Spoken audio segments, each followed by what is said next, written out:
The purposes for fire are very different, military to civilian, and then also the type of fire you're building is going to be different military to civilian. In those situations, those extreme situations I'm talking about, where you're warming yourself or you're boiling water, you're building a small fire and you're building it concealed. It's useful to break down the fire into different levels. So you have your ignition source, like a lighter, right? But lighters, they run out of fuel, they can get damaged, they can get wet. What a lot of survival schools use is what's called a magnesium bar. So it's got a ferrium rod for striking and creating spark, and then it's got magnesium, the silver part that you shave off. All right, so you need a knife to use this. That's going to create your spark. You need some kind of tinder.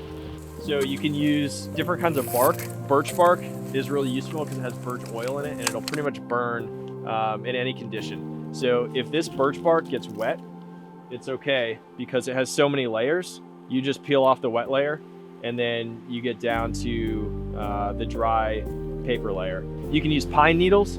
If you're using pine needles, you want to find some kind of surface. Out here, it's difficult because everything's covered up in snow, and you also need some kind of abrasive hard surface to break the shell on the pine needle. So you put that on the ground and you can kind of stomp on it, roll it over with your feet. If you're by a road, pine needles that are on the road are going to be run over by cars, so you can use those too, but the spark needs to penetrate that shell and get to the inside. If you're looking for pine needles out here, what you can do is find pine branches that have fallen from the trees that are suspended in bushes. Those are going to be dry. After that, you're going to break down your fuel into 3 different sizes. The first size is very thin. It's smaller than the width of your finger. It's going to be probably the smallest branch that you find. The next size is about the diameter of your finger, and then the third is fatter than that, right? And that's going to be your last size. And then once you get the fire really built up, you can start putting bigger logs on. If you're trying to build a signal fire, what you need are branches that are either green or wet. If they're green, then that means they're full of moisture, and that's where all that smoke's going to come from. We're in kind of a covered area right here, so for a signal fire, it's not the best location. You want to be in an open area if you're building a signal fire, and that's, you know, in the case that you're hunting or you're hiking or you're camping and you're isolated and you're trying to signal somebody to come find you. So what we're going to do right now, we're going to demonstrate a signal fire. So with your standard dry wood that you would use to go and start a fire, it's going to produce some smoke, but not enough. Usually you'd want something slightly wet, like a slightly wet log, but what's even better is pine boughs if you can get them. They burn extremely fast and they produce a lot of smoke in a very short amount of time.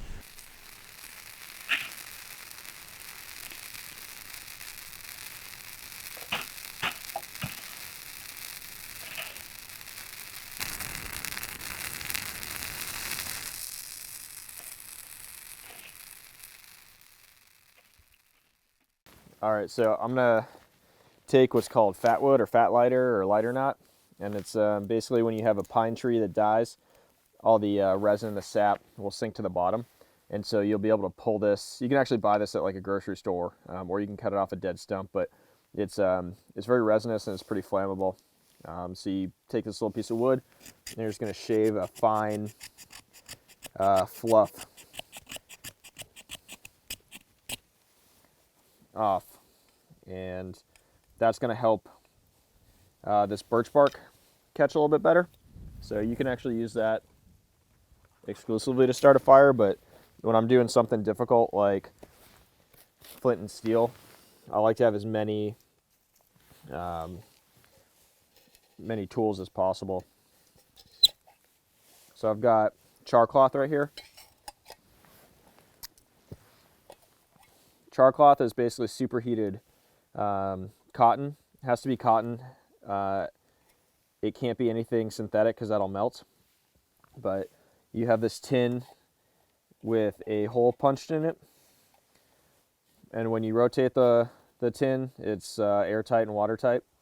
And then when you realign the holes, put some cotton in here, put it in the fire on hot coals. It's going to superheat that cotton. All the air is going to escape, so there's no air inside, so it's not going to ignite. And then it's going to make this very brittle, very flammable piece of char cloth. It will take a spark from a flint and steel, and you just need one spark.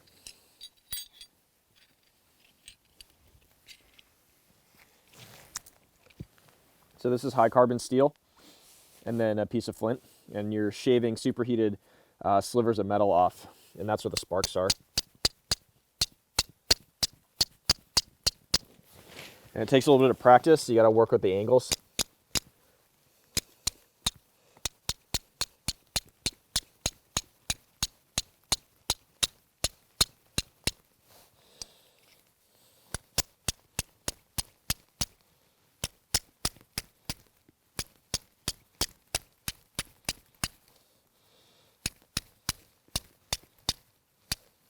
There we go. So we got a single spark on there now. Kind of hard to see in the bright light, but you can see it smoking, and that little flame is going to spread.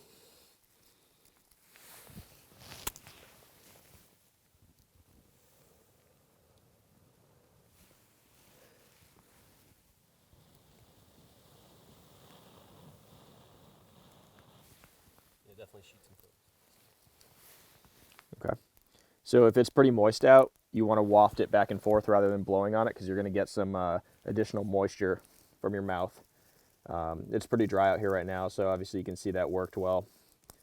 And you know, you see a lot in the movies, people are just striking rocks together to make a spark. It's actually very difficult, and it takes a lot of practice to actually get a flame with a flint and steel, but it gives you an appreciation for what people used to do 200 years ago. So they would carry that tin, they'd build their fire with a piece of char cloth, and then I would immediately be replenishing my char cloth supply with the fire that I've just made. So I used one piece, I'd replace it with like 3 or 4 more.